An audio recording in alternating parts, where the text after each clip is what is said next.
우리가 하루에 한 번씩 하게 되는 고민이 있습니다. 그건 오늘 무엇을 먹을까입니다. 점심 식사를 앞두고 이렇게 대부분의 사람들이 메뉴에 대한 고민을 가지고 있습니다. 그래서 직장에서는 직장 상사가 부하 직원에게 오늘 메뉴는 맛있는 걸로 골라보라고 얘기도 합니다. 그래서 이것저것 준비해 가면 이건 뭐가 마음에 안 든다, 저건 뭐가 마음에 안 든다, 이렇게 해서 부하 직원이 곤란한 경우를 이제 겪게 되기도 합니다. 그만큼 먹는 문제는 우리에게 중요한 문제이기 때문입니다. 점심에 맛있게 한 끼를 먹고 나면 하루가 우리에게 주었던 이 스트레스가 싹 날아가고 기쁜 마음으로 이제 오후에 일을 시작할 수 있습니다. 반대로 맛이 없는 점심 식사를 하게 되면 돈도 아깝고 시간도 아깝고 좀 억울하기까지 합니다. 직장이 많이 밀집되어 있는 강남이나 판교 같은 데 보면 좀 진풍경이 벌어지곤 합니다. 이 식당에는 사람들이 엄청나게 길게 줄을 서 있고요. 그 바로 옆에 식당에는 사람들이 없어서 한산한 그러한 것들을 바라보게 됩니다. 그래서 시간이 없어가지고 줄을 서기보다는 이제 한산한 식당으로 가서 밥을 먹고 나면 꼭 그런 생각을 합니다. 나도 줄 서서 먹을 걸. 그래서 맛있는 걸 먹고 싶은 사람의 욕망은 누구나 가지고 있습니다. 저도 마찬가지입니다. 그래서 이게 목회자로서 이렇게 스트레스를 풀 수 있는 곳이 많이 없는데요. 그 중에 하나가 이제 먹는 즐거움입니다. 그래서 매운 음식을 먹으면 좀 스트레스가 풀리고 고기를 이제 뱃속 가득히 채워 넣으면 이제 기쁜 마음으로 설교 준비를 할 수 있게 되기도 합니다.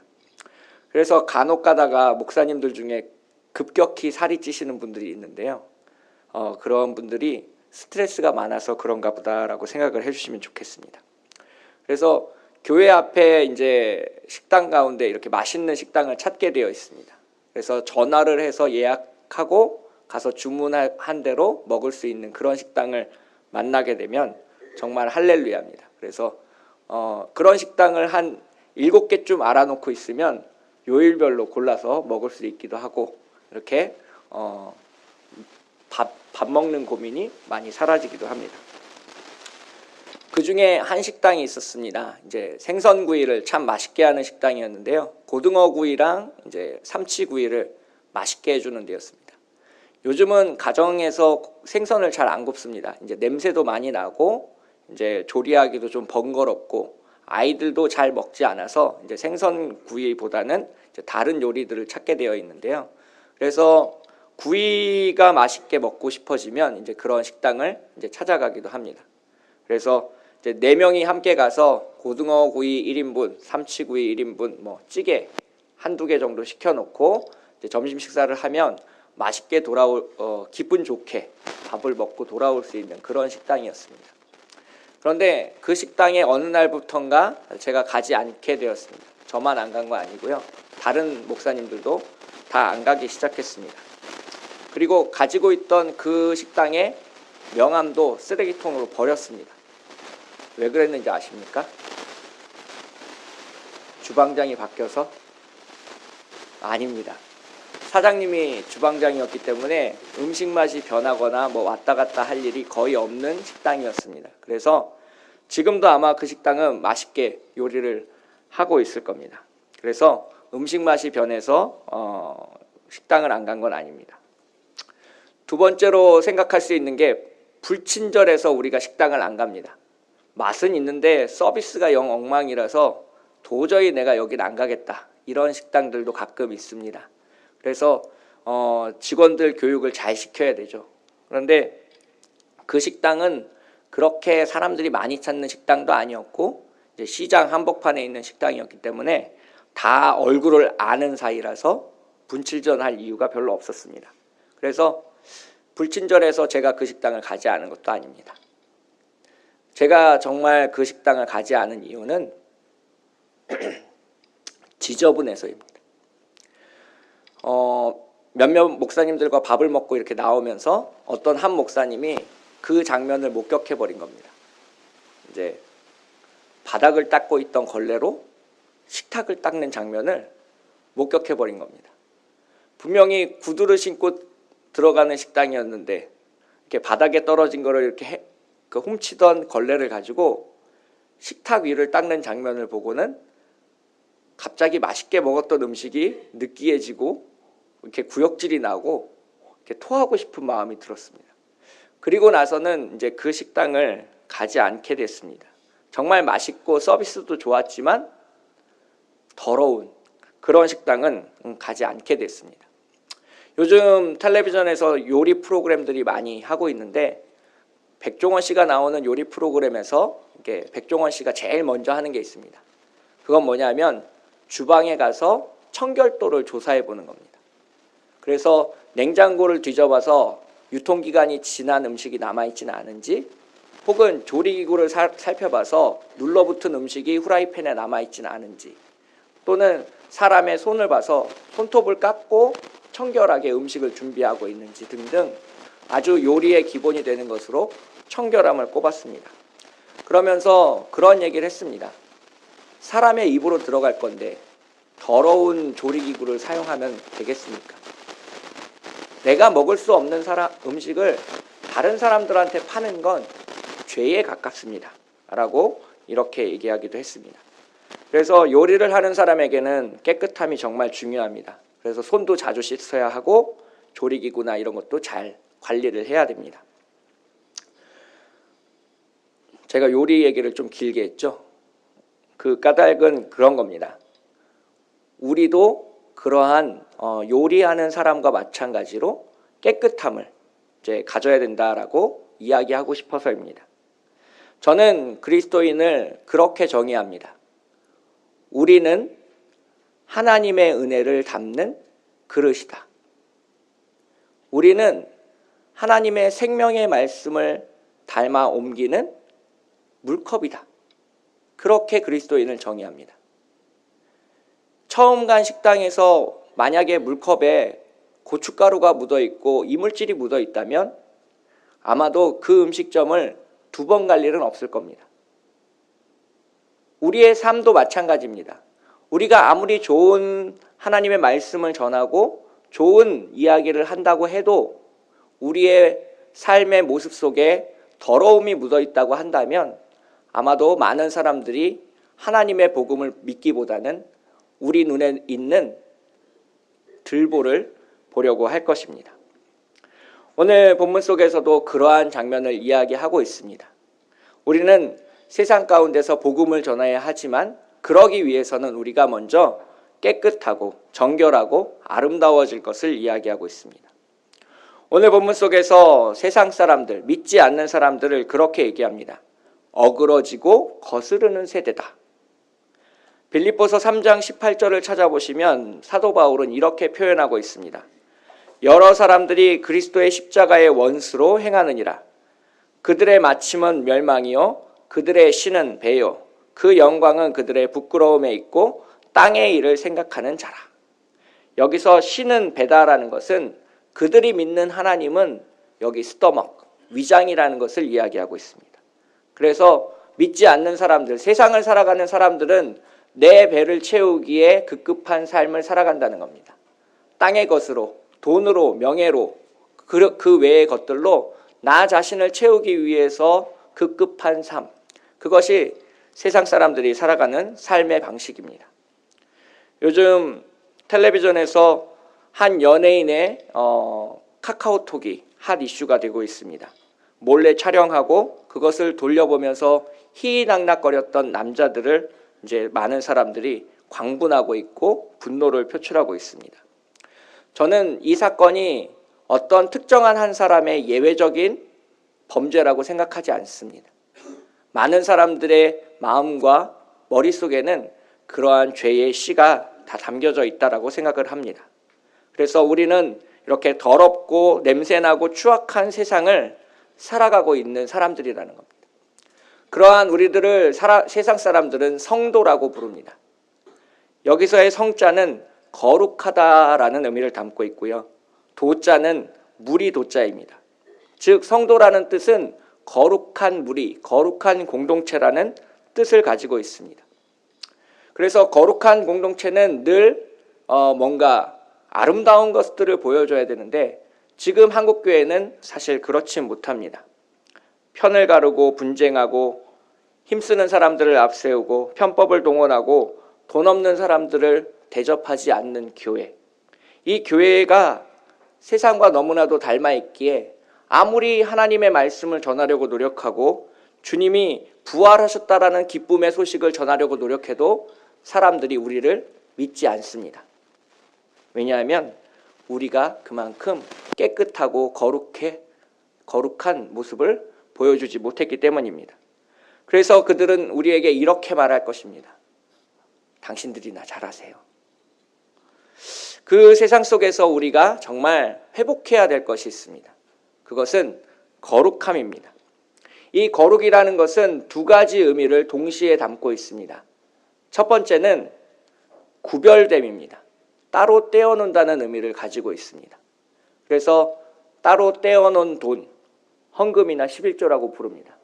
따로 떼어놓은 시간, 주일 예배라고 부릅니다. 따로 떼어놓은 공간, 우리가 예배당이라고 부르는 곳입니다. 그리고 따로 떼어놓은 사람을 우리가 목회자라고 부릅니다. 그래서 구별된 것이 거룩한 것의 출발점입니다. 하지만 모든 구별된 것이 항상 거룩한 것은 아닙니다. 그 거룩함이 완성되기 위해서는 완벽함, 온전함이 필요합니다. 그래서 두 번째로 거룩의 가장 중요한 요소는 온전함, 완전함입니다. 만약에 제가 거짓말을 한다면 저는 거룩한 목사가 될 수 없을 겁니다. 만약에 교인들에게 돈을 빌려서 갚지 않는 한 교인이 있다면 그 사람을 우리가 거룩하다라고 이야기할 수는 없을 것입니다. 그래서 이 거룩함이라는 것에는 따로 떼어진 사람들이 하나님의 말씀을 이루려고 오늘을 더 완벽하게 살아가려고 노력하는 것이 포함되어 있습니다. 그래서 이 거룩함을 회복한 교회만이 이 세상 가운데 하나님의 말씀을 증거할 수 있고 주님의 십자가를 붙들고 세상을 이길 수 있는 믿음을 가지고 있다는 것을 믿으시기 축복합니다. 어떻게 하면 우리가 그런 교회로, 거룩한 교회로, 아름다운 교회로, 주님의 영광을 나타내는 교회로 변화될 수 있을까요? 그러기 위해서는 우리가 우리의 거룩함을 날마다 되돌아보아야 한다는 것입니다. 빌립보서 2장 12절에는 이렇게 기록하고 있습니다. 나의 사랑하는 자들아, 너희가 나 있을 때뿐 아니라 더욱 지금 나 없을 때에도 항상 복종하여 두렵고 떨림으로 너희 구원을 이루라. 즉 하나님 앞에 두렵고 떨림으로 나아가는 사람만이 거룩함을 회복할 수 있다는 겁니다. 이 두려움은 심판에 대한 두려움이기도 하지만 이 떨림은 주님이 우리를 구원하셨다, 우리에게 은혜를 베푸셨다라는 신비의 떨림이기도 합니다. 그래서 두려움과 떨림으로 하나님 앞에 나아가는 사람만이 거룩함을 회복할 수 있습니다. 두 번째로는 13절 14절에 나오는 대로 너희 안에서 행하시는 이는 하나님이시니 자기의 기쁘신 뜻을 위하여 너희에게 소원을 두고 행하게 하시나니 모든 일을 원망과 시비가 없게 하라고 되어 있습니다. 즉 하나님을 우리 안에 채워야 된다는 것, 하나님이 우리 안에서 일하시도록 만들어야 된다는 것, 그 하나님이 우리 가운데 오셔서 하나님의 뜻을 알려주시고 하나님의 비밀스러운 계획을 우리에게 알려주셨을 때 우리는 일할 수 있습니다. 그리고 그 비밀스러운 계획들을 알고 실행하고 주님을 위한 돕는 천사로서 오늘을 살아가기 위해서 오늘 우리는 주님 앞에 자기 자신을 다 내어 맡기는 순종이 필요합니다. 내 뜻이 아니라, 나의 계획이 아니라 하나님의 뜻을 붙잡고 나아가려는 순종, 그 하나님의 계획하심에 어렵고 힘들지만 함께 동참하려는 따뜻한 마음, 그것이 우리가 거룩함을 회복할 수 있는 놀라운 역사가 일어나는 길입니다. 그래서 때로 자갈밭길이고 돌밭길이고 힘들고 어렵고 아프지만 주님이 원하신다면 그 길을 걸어가는 사람이 거룩한 성도라고 불릴 수 있다라는 겁니다. 안 될 것 같고 힘들 것 같고 눈물 나지만 주님이 원하시는 길이기에 내가 나 자신을 헌신하고 내려놓고 나아가는 것, 그것이 거룩한 삶의 출발점으로서 우리에게 필요한 것이라고 생각합니다. 오늘은 그 불편하고 힘들고 어렵지만 하나님을 위해서 길을 찾아 떠난 한 사람을 소개할까 합니다. 이 사람은 30대 중반의 한 청년입니다. 오늘 주보 앞을 보시면 제가 글씨를 실지 않고 사진을 하나 실었습니다. 바로 사진작가인데요. 이름은 홍우립이라는 사진작가입니다. 저랑 같이 신학대학원을 졸업했습니다. 대학교도 기독교 교육을 전공할 정도로 어릴 때부터 하나님께 헌신하기로 작정했던 친구입니다. 전도사로 살아가던 어느 날 갑자기 모든 목회를 그만두고 미국으로 유학을 떠나게 됩니다. 그곳에서 아트센터 컬리지 오브 디자인이라는 미국의 학교에서 사진을 공부하게 되고요. 다큐멘터리 사진작가로 2017년에 인터내셔널 포토그래퍼 오브 더 이어 사진대회에서 처음으로 입상을 하게 됩니다. 그리고 작년에 인터내셔널 포토 어워드 사진대회에서 에디토리얼 부분에서 대상을 받는 놀라운 일을 경험하게 됩니다. 그가 대상을 받은 사진은 연속된 시리즈였는데요. 하나는 아프리카의 가장 가난한 국가 중에 하나인 아이티, 그곳에서도 가난한 도시 솔레를 배경으로 한 사진들입니다.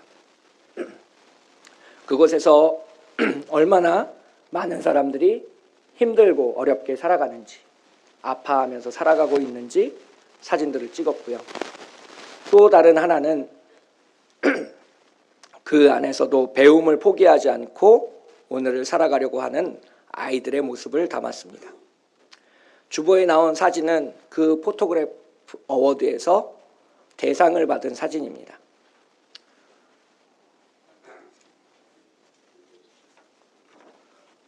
바로 이 사진인데요.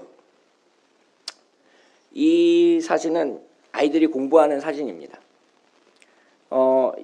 인터뷰에서 홍 작가가 이야기하기를 자기가 사진 찍느라고 한참 바쁜 시간이었는데 갑자기 고아원 원장님이 자기를 어두운 방으로 데려갔다고 합니다. 그 어두운 방문을 열자 아이들이 지금 이렇게 공부를 하고 있었는데 이곳에는 형광등이나 랜턴이나 빛이 전혀 없었습니다. 단지 조그마한 창문으로 비쳐서 내려오는 아주 희미한 불빛을 앞에 놓고 그 아이들은 배움에 최선을 다하고 있었습니다. 그 장면을 바라보는 순간 이건 반드시 사진을 찍어야 된다라고 생각을 하고 이 홍 작가가 카메라를 켰습니다. 근데 갑자기 배터리가 말을 듣지 않기 시작했습니다.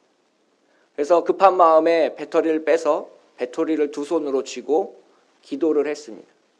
그리고 나서 다시 조립해서 사진을 찍었는데 딱 2장 찍었습니다. 첫 번째 장은 흔들려서 쓸 수가 없었고요. 지금 보시는 사진은 2번째 사진으로 대상을 받게 해준 사진입니다.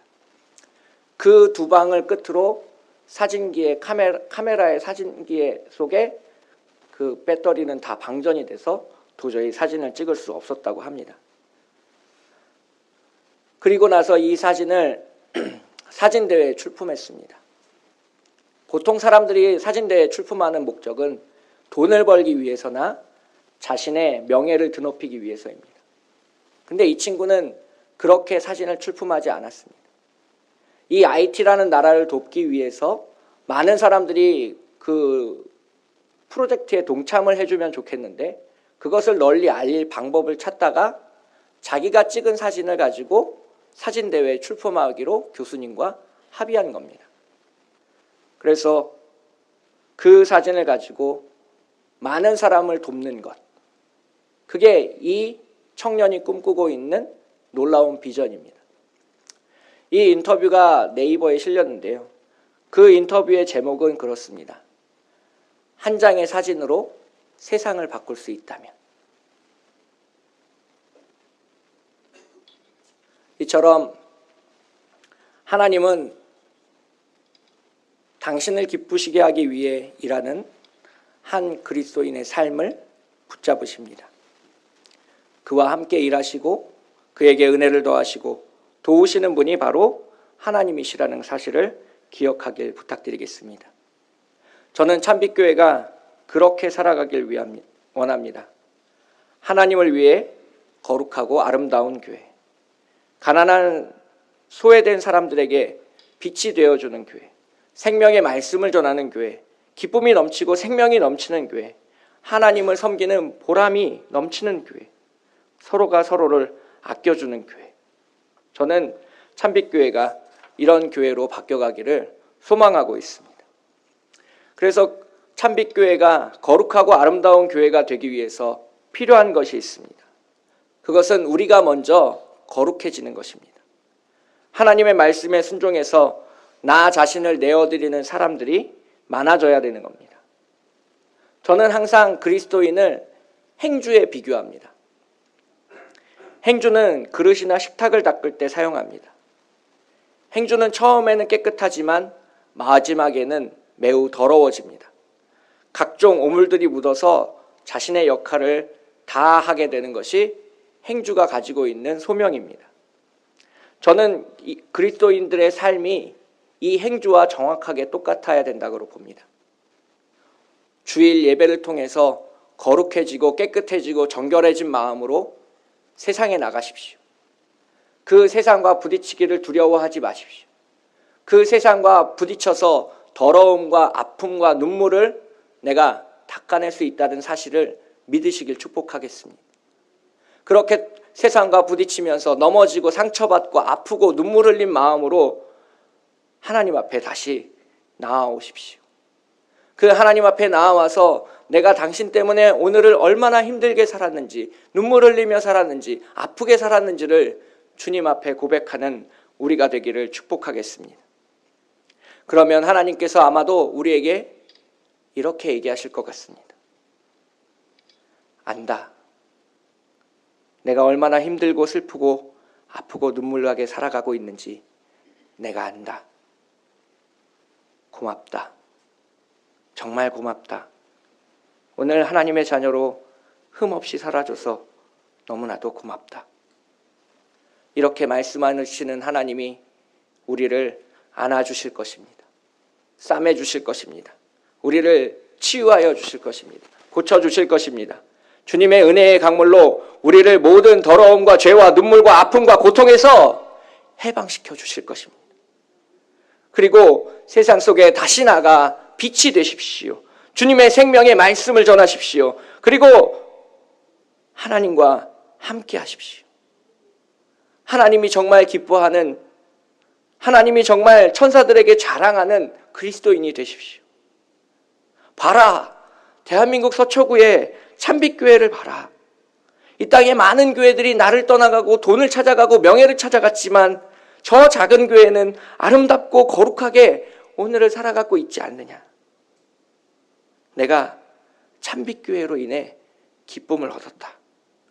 내가 그들에게 은혜를 베풀겠다. 내가 그들을 다시 살아나게 하겠다. 내가 그들을 안아주고 위로하겠다. 그들에게 빛의 자녀가 되게 하겠다. 이 약속의 말씀을 믿으십니까? 아멘이십니까? 함께 기도하겠습니다. 사랑의 하나님 아버지, 이 시간 기도합니다.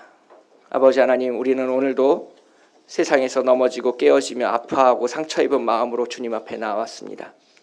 더럽고 지저분하고 추하고 악한 세상의 모든 죄와 잘못들을 짊어지고 또다시 주님 앞에 나왔습니다. 주님의 은혜의 강물로 우리를 정결하게 하여 주시옵시고 하나님의 높으신 사랑으로 우리를 깨끗하게 하여 주시옵시고 아버지 하나님의 긍휼하심으로 우리의 상처 입은 마음을 온전하게 다시 회복시켜 주시옵소서. 아버지 하나님, 이 세상 속에서 빛으로 살아낼 수 있도록 우리에게 빛을 더하여 주시옵시고 아버지 하나님의 그 군사로 살아갈 수 있도록 우리에게 용기를 더하여 주시옵소서. 주님의 말씀을 전하는 수 있는 귀한 기쁨의 용사가 되게 하여 주시옵시고 하나님을 높일 수 있는 그리스도인으로 오늘을 살아가게 인도하여 주시옵소서. 거룩하고 아름다우신 우리를 사랑하시는 예수 그리스도의 이름으로 간절히 기도드립니다. 아멘.